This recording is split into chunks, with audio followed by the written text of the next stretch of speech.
Y ya lo tenemos en comunicación al dirigente nacional del Partido Obrero, Pablo Heller.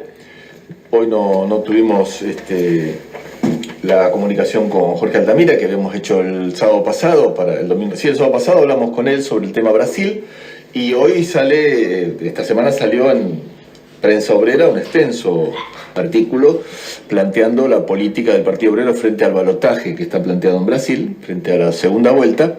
Así que queríamos consultar con Pablo Heller a ver cómo estamos viendo, cuál es esta comprensión de lo que está pasando en Brasil. ¿Qué tal, Pablo? ¿Cómo estás? De Patagonia Obrera te saludamos Juan y Miguel. Bueno, ¿qué tal ustedes? Bien, muy bien, che. Bueno, me alegro. Bueno, la pregunta está hecha. Esto de Bolsonaro, bueno, ya lo hemos comentado en algunos programas anteriores, pero ¿cómo interpretar, por un lado, esta gran cantidad de votos y el casi seguro triunfo en la segunda vuelta? ¿Y qué batalla se está dando, desde qué sectores y con qué política, para tratar de impedir el triunfo de esta derecha en la segunda vuelta? Bueno, en primer lugar, esto se inscribe tiene sus antecedentes en el desplazamiento que hubo de Dilma Rousseff. Claro. Y posteriormente también en la proscripción de Lula para que pueda presentarse como candidato a presidente. Esto representa un avance fundamentalmente de las Fuerzas Armadas. Por eso, cuando fue en su momento el desplazamiento de Dilma, nosotros consideramos que no era correcto hablar de un golpe parlamentario. Si bien había intervenido el Parlamento, no se puede explicar el desalojo de Dilma del poder sin el consentimiento de las Fuerzas Armadas. Vos viste que naturalmente lo que es más usual es que lo que ha ocurrido en algunos lugares de América Latina es que el Poder Ejecutivo en muchos casos ha avanzado sobre el Parlamento, incluso ha llegado a disolverlo. Acá estuvimos en el caso de Brasil, en el caso contrario, ¿no es así? El Parlamento, que votó el juicio político a Dilma, y después los parlamentarios eran conscientes que eso no se podía llevar adelante si las Fuerzas Armadas no le daban luz verde, que es lo que ocurrió, y esto se viene profundizando, este avance militar.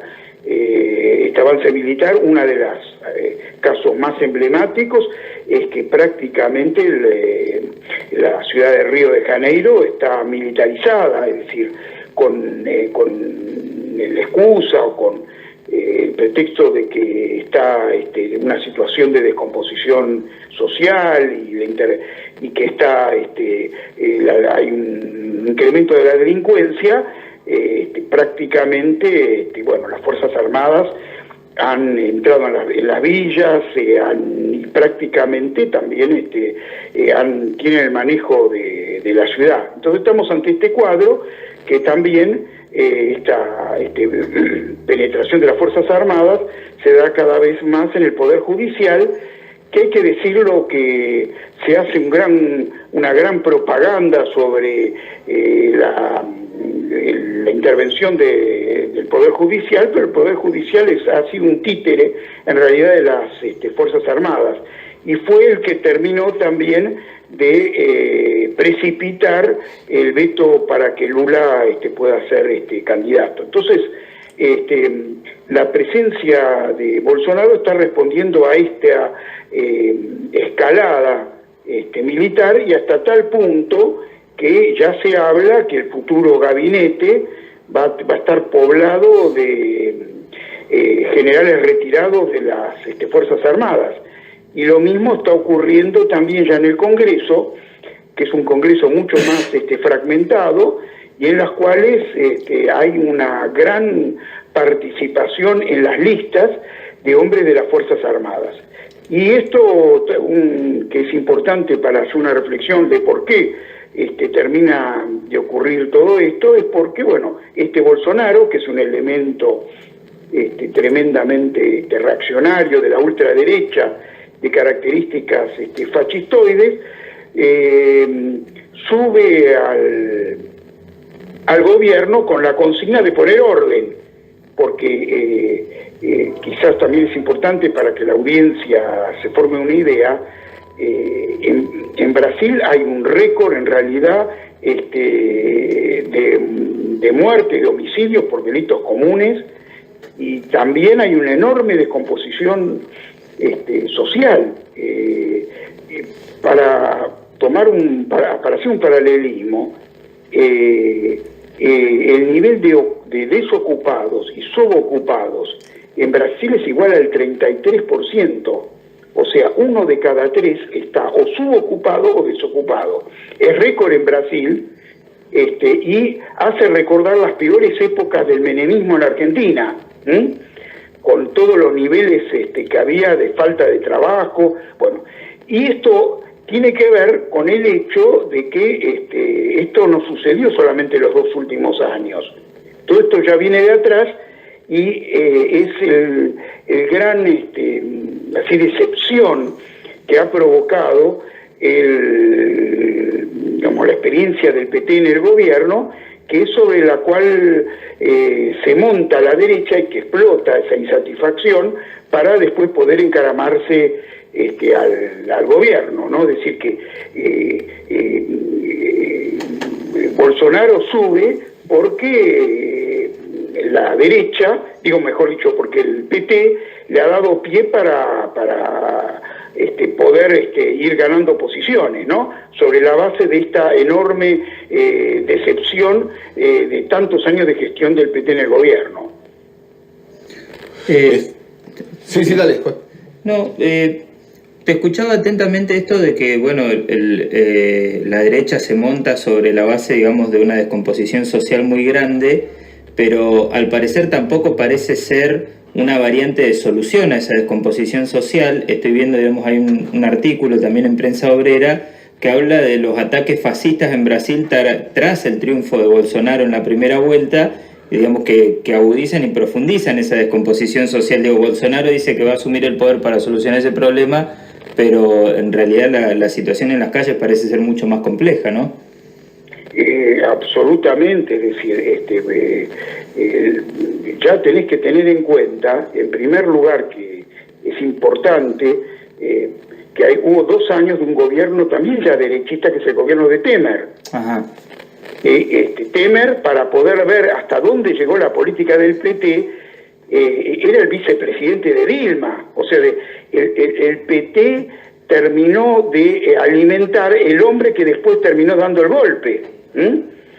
Y lo importante es que el PT ha sido incapaz de enfrentar este avance militar y toda esta política golpista.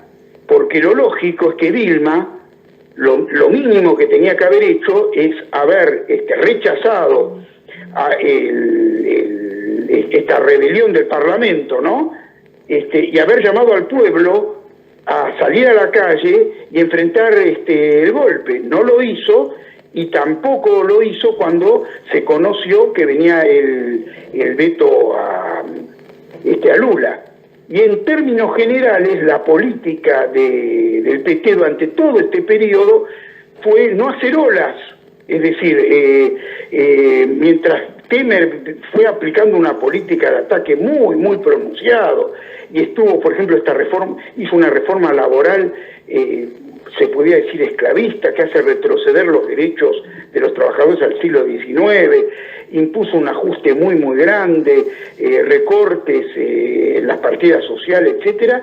La política del PT, que tiene un peso muy importante en la dirección de los sindicatos, fue una política de apaciguamiento. Inclusive el argumento fue que había que esperar las elecciones que finalmente son las que se produjeron ahora, y dejó pasar todo el ajuste, ¿no? Es decir, no se convocó al pueblo a enfrentar esta escalada de la derecha, y que ahora culmina con el triunfo de Bolsonaro. Pero Bolsonaro, yendo a también tu pregunta, así como Temer, cuando quiso imponer su proyecto y reemplazar al gobierno del PT, encontró límites muy, muy grandes, también hay que ver cómo va a poder gobernar Bolsonaro. Bolsonaro, a diferencia incluso de otras fuerzas, es una fuerza absolutamente improvisada y está también lleno de contradicciones. Han aparecido ahora, es una verdadera bolsa de gatos. Ya empiezan a aparecer las primeras digamos, contrastes, porque mientras, por ejemplo, el ministro, que es un hombre, el futuro ministro de Economía, que es un sector ultraliberal, anunció un montón de privatizaciones, ¿no? Entre ellas, por ejemplo, la privatización de una empresa muy importante, que es de fabricación de aviones, que es Embraer, ¿no? Ya la aeronáutica, que es la que apoya a Bolsonaro, dijo que está en contra. Es decir, cuando quiere dar los primeros pasos Bolsonaro e insinuar un programa de gobierno, en la medida que son fuerzas muy heterogéneas las que le dan apoyo, han empezado los primeros choques sin que todavía haya asumido el gobierno. Y lo mismo ocurre con el anuncio de la reforma jubilatoria. Guedes, que va a ser el futuro ministro de Economía, dijo que él quiere hacer un ajuste y que va a llevar adelante una reforma jubilatoria. Parecida, viste, con la que enfrentamos en el país, y que dio lugar a las grandes jornadas que se vivieron de movilización, que se vivieron en diciembre del año pasado en la Argentina. Entonces, ya anunció Guedes que quería hacer esta reforma. Ya provocó un rechazo por parte de algunos sectores militares que dicen que no están dispuestos a que les toquen las cajas jubilatorias, ni tampoco sectores de la fuerza de seguridad. Es decir, que el nuevo gobierno de Bolsonaro ya está atravesado por divisiones y enfrentamientos internos. Y lo más importante de todo es que Bolsonaro va a tener que pasar la prueba si es capaz de poder enfrentar los límites y los condicionantes de la crisis mundial que está en desarrollo. Vos viste que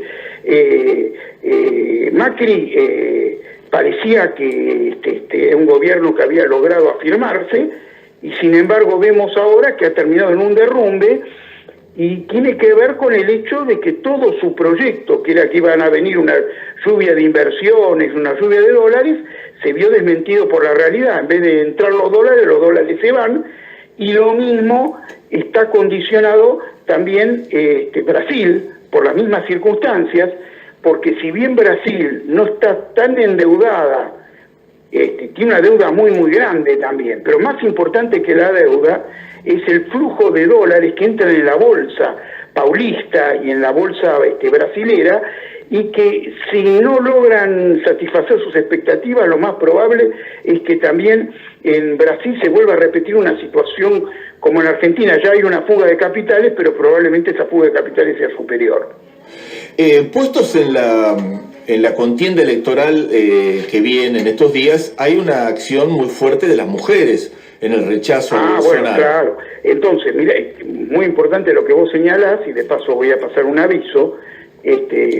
En oposición a la política del PT, que fue una política de adaptación a las presiones militares y de adaptación a la derecha, como contraste, como contrapartida, tenemos la irrupción del movimiento de las mujeres, que hicieron una movilización no llamada por el PT, al margen del PT, lo que muestra que no es que falta disposición de lucha o disposición de enfrentar esto. El problema es que las direcciones de los sindicatos, de las centrales obreras, están en una política de compromiso con el orden social vigente. En cambio, las mujeres, cuando escucharon todas las declaraciones misógenas, porque es un hombre, Bolsonaro es un hombre que ha hecho declaraciones brutales contra la población negra, contra las mujeres y sus derechos, todo eso sublevó a un sector del pueblo, y son las mujeres las que tomaron la iniciativa, y en vísperas de la primera vuelta organizaron grandes movilizaciones. Se calcula que 1 millón de mujeres se movilizó en todo Brasil con la consigna El Não, que significa él no, o sea, un no a Bolsonaro, y lo tuvieron que hacer sin que hayan contado con el aval ni la iniciativa por parte del PT. Y lo importante es que mientras el PT está desconcertado y con una política de apaciguamiento, las mujeres nuevamente han tomado la iniciativa y para el 20 de octubre organizan una nueva movilización en Brasil. Y ahora sí que te paso el aviso, hemos tomado la iniciativa, el Partido Obrero, de organizar una movilización acá en Argentina frente a la Embajada Brasilera el día 20, a la misma hora que hacen la movilización las mujeres. En Brasil, digamos. Y lo que es interesante es que esa movilización se la hemos propuesto también al FIT, al Frente de Izquierda. Las organizaciones del Frente de Izquierda coinciden también con esta iniciativa, de manera que nos vamos a movilizar en común el próximo 20 y estamos promoviendo una movilización internacional, no solamente de Latinoamérica, sino en el mundo, y ya estamos en contacto con otras organizaciones, por lo cual en Uruguay, frente a la Embajada de Brasil, muy probablemente también en Chile y también en Europa, en Grecia, en Turquía, va a haber movilizaciones también a la misma hora para apoyar la movilización de las mujeres, que son las que marcan el camino de cómo hay que enfrentar el avance militar y esta política de la ultraderecha, ¿no? No sé si está claro, ¿me querés preguntar algo más? No, sí, esto está claro. Ahora, en cuanto a la decisión de voto que plantea el Partido Obrero frente a esto, ¿cuál es? Claro, mira, el Partido Obrero dice que esto se va, en primer lugar, a ganar con la movilización en las calles. Claro. O sea, nosotros, y es opuesta a la política que lleva el PT, y planteamos que el camino que hay que profundizar es el camino que delinea el movimiento de mujeres. Esta es nuestra orientación, estrategia general. En el marco de esa estrategia llamamos a darle un voto crítico a Haddad contra Bolsonaro. Consideramos que, digamos, teniendo en cuenta esta disyuntiva, hay que darle el voto, pero no respaldando la política del PT, ni la estrategia del PT que lleva a la derrota, sino para llevar una política opuesta, que es la que hay que profundizar, de un camino de acción directa, de la necesidad que las organizaciones de trabajadores, y en primer lugar las centrales y los sindicatos, las centrales sindicales y los sindicatos, se pongan a la cabeza de la lucha y rompan en este momento sus ataduras con esta política de frustración y callejón sin salida a lo que están llevando Lula y compañía al movimiento de los trabajadores. Y hacer un balance y una reflexión de que hay que salir a la calle y al mismo tiempo ir construyendo un polo de independencia política. Toda esta experiencia del PT debe ser aleccionadora, y lo mismo tenemos que sacar la experiencia que se vivió en Argentina con el kirchnerismo, y en general con la oposición actual, que ustedes lo están viviendo también ahora actualmente, obviamente, en carne propia en Santa Cruz, porque obviamente cómo se puede luchar contra el ajuste haciendo seguidismo, en este caso al kirchnerismo, ¿no?, y a la oposición, que es cómplice de toda esta política y la aplica en sus propias provincias. Lo mismo que está esa gran disyuntiva que está planteada en Argentina, es la misma que está planteada en Brasil. Hace falta sacar todas las conclusiones de la gestión del PT en el gobierno, la incapacidad del PT también de presentar una alternativa al avance de la derecha desde la oposición, y construir partidos obreros revolucionarios, avanzar hacia una política de lucha de clases, de defensa de las reivindicaciones de los trabajadores y de que los trabajadores se convierten en una alternativa de poder, que digamos, avanzar hacia una salida obrera frente a la crisis actual, ¿no? Y en el plano internacional, lógicamente. ¿Cómo? En el plano internacional, lógicamente. Claro, y lógicamente esto llevado al plano internacional con la experiencia que se está recorriendo en todos los lugares. Vamos a hacer, también creo que no sé si Jorge ya lo transmitió, del 15 al 18 de noviembre vamos a realizar una conferencia latinoamericana, que van a venir sectores muy importantes de Brasil, sectores sindicales, y también y algunas personalidades, por supuesto van a venir de otros lugares de otros países, de Paraguay, de Uruguay, de Chile, de Bolivia, probablemente también de Perú. Bueno, y vamos a tratar de sacar todas las conclusiones de esta experiencia, y bueno, y avanzar en la estructuración de una política independiente, una estrategia de independencia de clase. Bueno, te mandamos un abrazo grande, Pablo, te agradecemos mucho esta comunicación y la seguimos algún día de estos. Bueno, por supuesto, la seguimos, y un abrazo a todos, y desde ya siempre a disposición cuando usted lo entienda conveniente. Chao. Un abrazo grande. Simpáticos payasos con dientes de tiburón, aprietan la garganta